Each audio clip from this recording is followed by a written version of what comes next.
새언니, 이번 추석에도 정말 고생 많았어요. 시집 와서 갑자기 안 하던 일 하려니까 많이 힘들죠?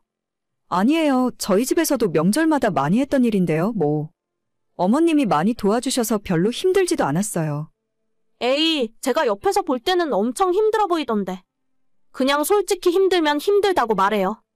진짜 별로 힘들진 않았어요. 어머님 댁 식구가 많지도 않아서 애초에 음식량도 별로 준비 안 하잖아요. 저희 집에서는 친척들이 많아서 전도 하루 종일 부치고 갈비찜이나 잡채를 한 번 해도 큰 솥으로 하나 가득 해야 하거든요. 오히려 음식 준비 많이 안 하니까 크게 힘든 거 없고 좋은 것 같아요. 그래요? 내가 볼 때는 전혀 아닌 것 같던데. 언니 어제 오늘 엄청 힘들어 보였어요. 표정이 진짜 안 좋던데. 제 표정이요? 이상하다. 그런 거 없었는데. 어머님, 아버님도 잘해주시고 저 기분 좋게 있다가 왔어요. 그렇다면 다행이긴 한데요. 언니 속마음이 어떤지 우리는 모르니까 엄마 아빠 앞에서라도 표정 관리 좀 해주세요. 누가 보면 억지로 끌려와서 일하는 사람 같잖아요. 아니요, 저 진짜 그렇게 생각해 본 적 없어요. 일도 별로 안 했고 이틀 동안 맛있는 거 먹고 잘 쉬다가 올라온 건데 제가 기분 안 좋을 일이 없죠. 새언니가 무슨 생각인지 대충 알 것 같긴 한데. 요즘은 시부모가 며느리 눈치 보는 세상이라면서요?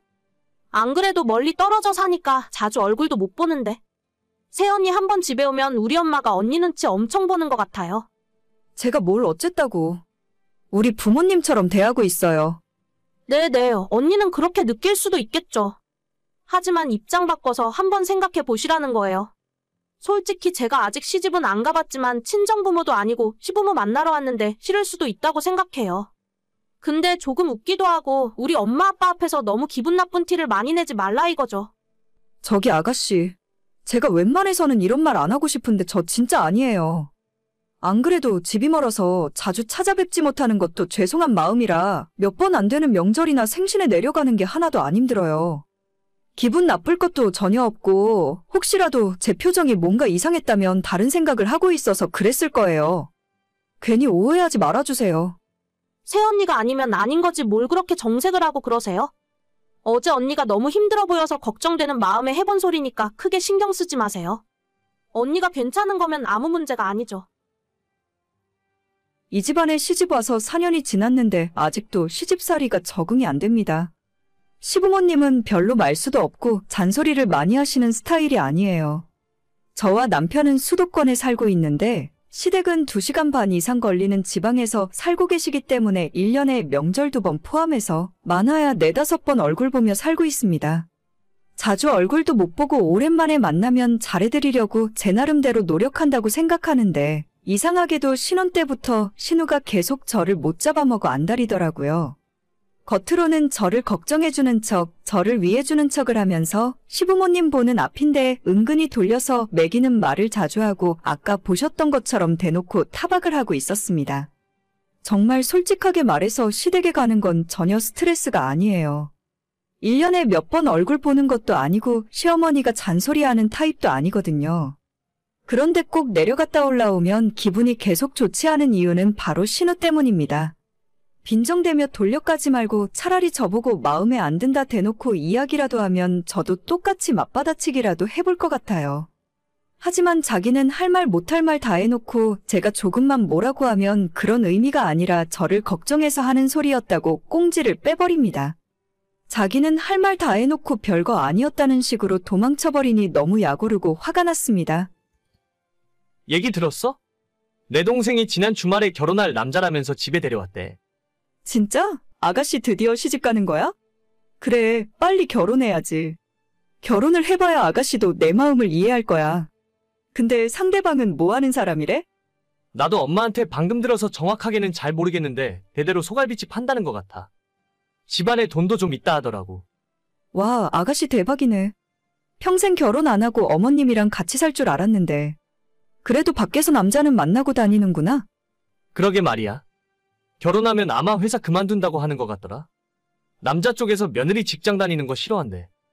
회사 다니기 싫다고 맨날 그러더니 남자 잘 골랐다. 그럼 아가씨는 집에서 살림만 하고 사는 거야? 아마 그러지 않을까? 두 사람 다 나이가 적지 않아서. 결혼하면 빨리 아이 갖고 집에서 살림만 할 것 같은데? 돈은 남자 쪽에서 많이 버니까 굳이 며느리까지 맞벌이 시킬 필요 없나 봐. 그래? 잘 됐네. 딱 아가씨가 원하던 이상형을 만났구나. 그래서 빨리 결혼하려고 하는 것 같아. 아직 상견례도 안 해서 정확한 이야기가 오고 간 건 아니지만 남자 쪽에서 집도 해오고 혼수까지 싹 다 할 테니까 내 동생은 몸만 오면 된다고 했나 봐. 진짜 남자 집안에서 돈이 많은가 보네. 부럽다 정말. 부러울 게 뭐가 있냐? 우리도 우리 나름대로 행복하게 살면 그만이지. 그 말도 맞지. 근데 돈 걱정 안 하고 살 수 있는 건 조금 부럽긴 하다. 알겠어. 이따 퇴근하면 집에 가서 다시 이야기해. 신우가 결혼한다는 이야기를 듣고 하늘은 불공평하구나 생각했어요. 그렇게나 저를 괴롭히고 못 살게 굴더니 자기는 부잣집에 시집가서 일도 안 하고 놀고 먹겠구나 싶어 배가 아팠습니다. 번갯불에 콩 구워 먹는 것처럼 금방 상견례까지 마치고 결혼식 날짜를 잡더니 지난 9월에 시골리고 시집을 가버렸어요. 저를 괴롭히던 신우가 너무 시집을 잘 간 것 같아서 입맛이 쓰게 느껴졌지만 그래도 결혼식에 축의금도 듬뿍 하고 신우의 행복을 진심으로 빌어줬어요. 3대째 커다란 소갈비집을 운영하는 건물주 부잣집이라 앞으로 신우 인생 앞길엔 고속도로가 깔린 것 같았습니다. 하지만 신우가 시집가고 석 달도 안 되어 정말 의외의 이야기를 듣게 되었네요. 여보 연말인데 어머님 댁 한번 다녀와야 하는 거 아냐? 저번에 김장할 때도 바빠서 못 내려갔잖아. 안 그래도 며칠 전에 엄마랑 전화통화했는데 요즘 집안 상황이 시끄럽다고 당분간 내려오지 말래. 왜? 갑자기 무슨 일인데? 아버님, 어머님 사이가 안 좋으셔? 아니 그게 아니라 동생이 가출해서 엄마 집에 와 있거든. 맨날 울고불고 사위가 찾아와서 둘이 싸우고 난리도 아닌가 봐. 결혼한 지 얼마나 됐다고 벌써 싸워? 한참 좋을 때 아니야?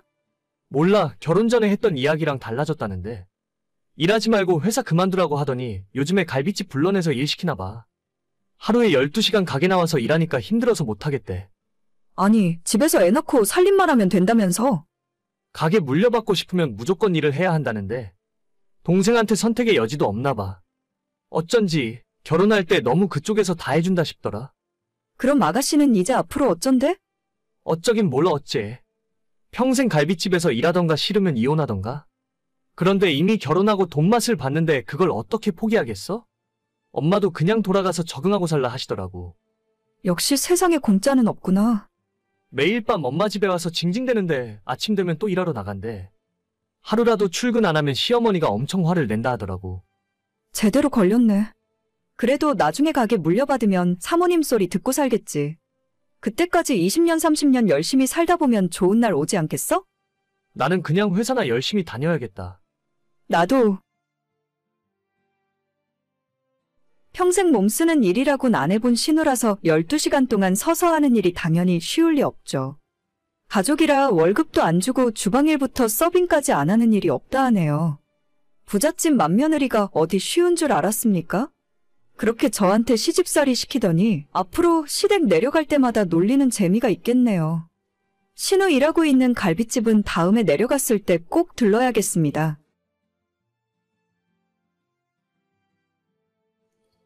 오늘 저녁은 당신 혼자 알아서 먹어.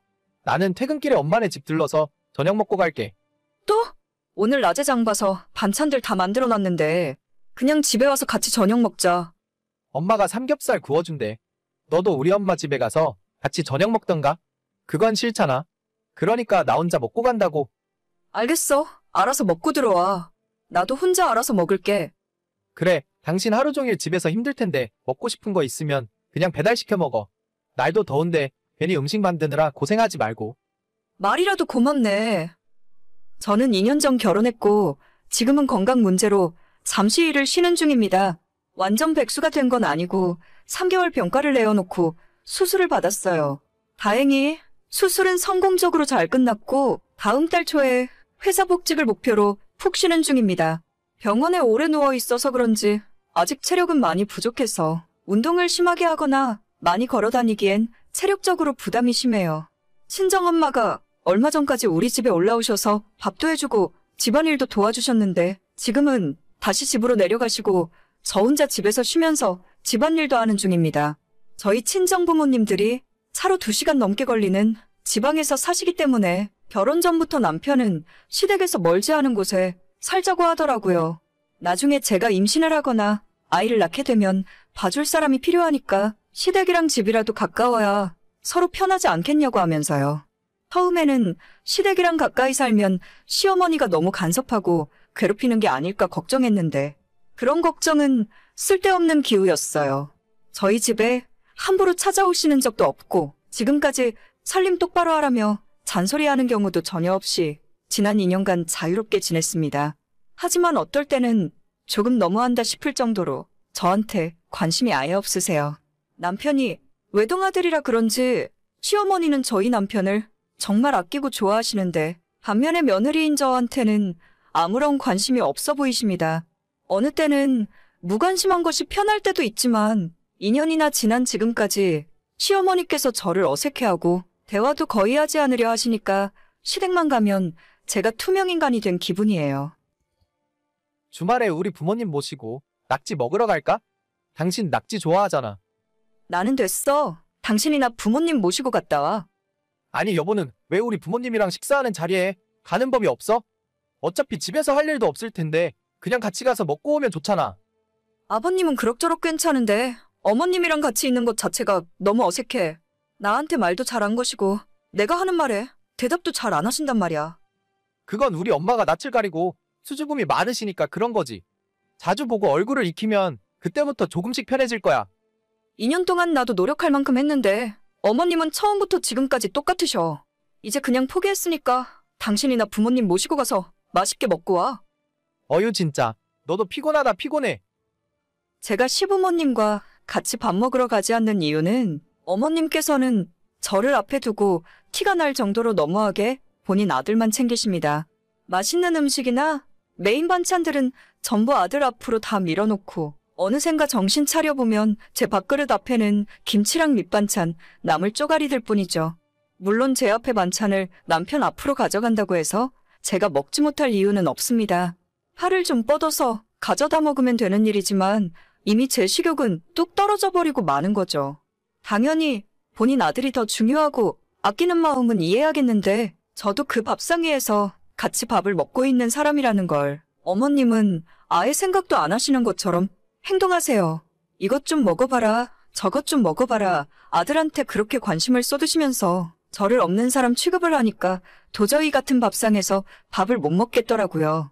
처음에는 심호와 벽을 허물고 싶어서 선물도 사들고 자주 찾아가고 제가 먼저 안부 전화도 자주 드렸었는데 제 전화를 받으면 어색해하고 할 말 없어서 빨리 끊었으면 하는 시어머니의 속마음이 느껴질 정도였어요.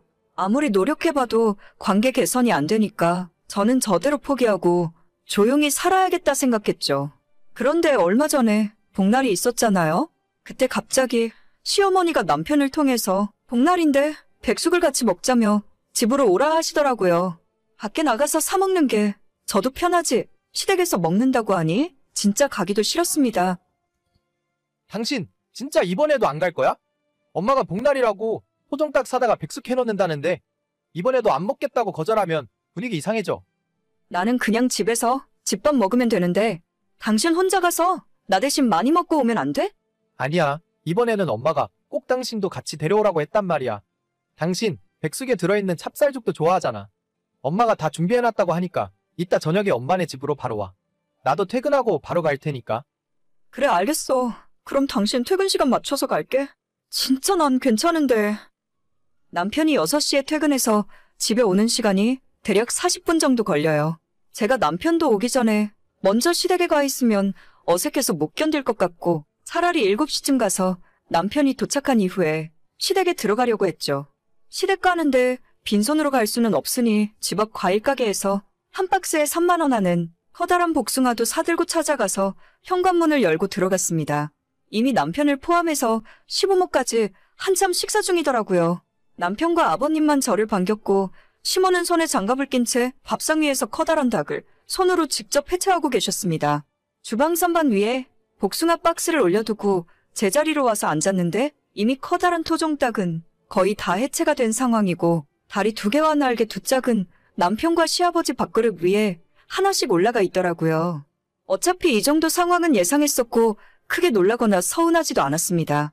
백숙 먹을 때 뻑뻑한 살도 나쁘지 않아서 닭가슴살이나 조금 발라서 먹고 나중에 닭죽이나 한 그릇 먹고 집에 가야겠다 생각했었죠. 그런데 시모가 닭가슴살마저 닭죽 끓일 때 찢어서 넣어야 맛있다면서 전부 발라내서 주방으로 가져가 버리더라고요. 아니, 이럴 거면 그냥 날 부르지 말고 자기들끼리 먹던가? 닭다리와 날개랑 가슴살까지 다 가져가 버리면 저는 모가지나 뜯으란 건가 싶었어요. 옆에서 커다란 닭다리를 통째로 들고 뜯던 남편이 저한테 왜 안 먹냐고 하는데 뭐가 있어야 먹던지 말던지 할 것 아닙니까? 닭에는 살도 하나도 없어서 그냥 젓가락 내려놓고 있었더니 잠시 후에 시모가 닭죽이라면서 가지고 나와서 한 그릇씩 나눠주더라고요. 제 손바닥만한 닭가슴살이 두 쪽이나 있었는데 제 앞에 놓인 죽그릇은 멀건 찹쌀죽뿐이었고 나머지 세 사람은 고기 반 죽 반 왕건이 건져 먹느라 다들 정신없이 먹고 있었습니다. 내가 이 집에서 이 정도 취급이구나 싶어 밥이고 뭐고 그냥 그 자리에서 일어나서 제가 사온 복숭아 박스를 들고 그대로 시댁에서 나와버렸죠. 집에 오는데 남편에게서 뒤늦게 연락이 오더라고요. 왜 먹다 말고 일어나? 무슨 일이야? 입이 안 맞아서 그래? 야, 말은 똑바로 해.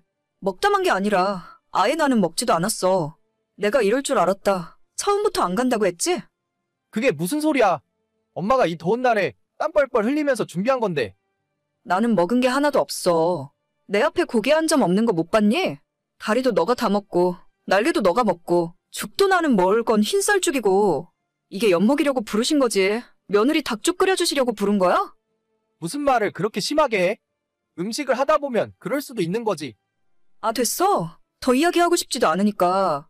앞으로는 나보고 당신네 집에 가서 밥 먹자는 소리 하지도 마. 저 그날 집에 와서 혼자 복숭아 깎아먹고 말았습니다. 앞으로 한 번만 더 시댁 인간들이랑 같이 밥 먹자고 하면 남편이고 뭐고 다 엎어버리려고요. 무신경한 것도 정도가 있지. 자기 아내가 이런 취급받고 있는데 혼자서 닭다리가 목구멍으로 넘어가는지 모르겠어요. 시모가 먼저 저를 사람 취급하지 않으시니 저도 더는 며느리 노릇 안 하려고요. 명절이고 뭐고 자기들끼리 알아서 하고 저는 찾지 마세요. 남편이나 시모나 저한테 며느리 노릇하라고 하면 그냥 이혼하고 혼자 살 테니까요. 그게 100번이고 1000번이고 나을 것 같네요. 오늘의 사연은 여기까지입니다. 구독과 좋아요, 알림 설정은 많은 힘이 됩니다. 다들 행복하시고 좋은 하루 되세요.